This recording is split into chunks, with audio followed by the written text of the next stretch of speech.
So let me just give you one example that I think will be really relevant to people listening. Infertility is a huge issue. As Casey mentioned, PCOS, which is the leading cause of female infertility, 25%. Explain what that is. Yes. So very good question. So PCOS is the leading cause of female infertility. Anyone listening of childbearing age will know about this. It's an epidemic right now. It's gone up. It's multiples in the past generation. What does it stand for? Polycystic ovarian syndrome. So ovarian cysts. Well, let's get into it. So that question you just asked, I know OBGYNs from Harvard who could not answer that question. This is not an exaggeration. OBGYNs are not taught what the condition is. They're only taught what the intervention is. Okay, so let's always start. I know nothing about medicine or science, but I do know about interviews. Always start with the dumb questions first. Good. Yeah.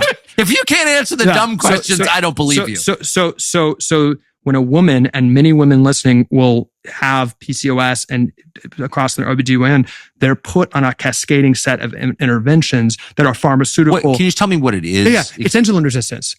It is not related to insulin resistance, which is on the spectrum of diabetes. It is insulin resistance. PCOS is a metabolic condition. Casey can speak a little bit more to it, but it's fundamentally related to the scene. What is it? Can you just describe its symptoms and absolutely? Its effect? So PCOS, essentially you have an ovary. That ovary is making hormones. And when that ovary is stimulated by excess insulin, which is the hormone in the blood that helps us take blood sugar out of the blood and into the cells, insulin levels go up in the setting of metabolic dysfunction. We basically destroy our cells with our toxic food and lifestyle.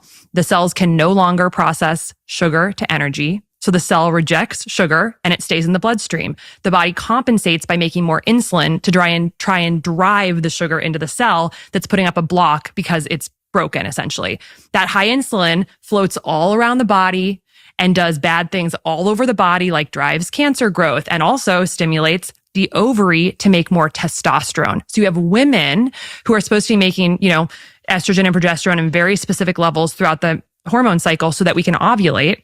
And instead, insulin is driving the ovary to create testosterone, which totally disturbs the balance between all the sex hormones in the female body, and we don't ovulate. So you get these cysts that form because you've got an egg trying to basically ovulate, but instead it can't because the hormones are disrupted because of insulin, which is because of metabolic dysfunction, because of our food.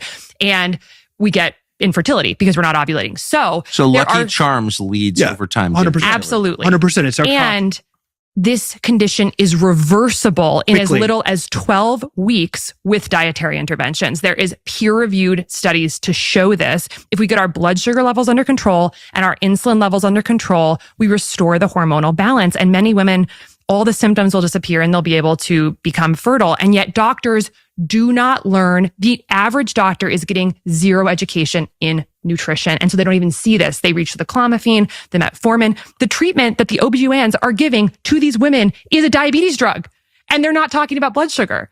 I started a company called Levels, which consumerizes access to a device called a continuous glucose monitor.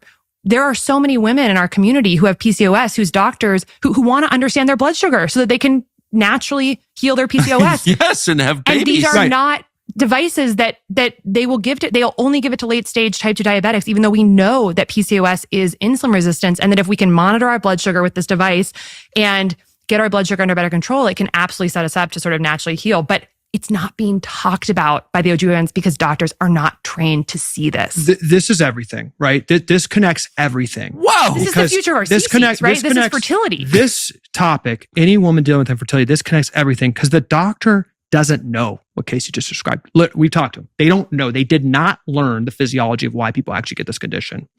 And they eat what they kill. So what do they want more than anything? They want an IVF procedure.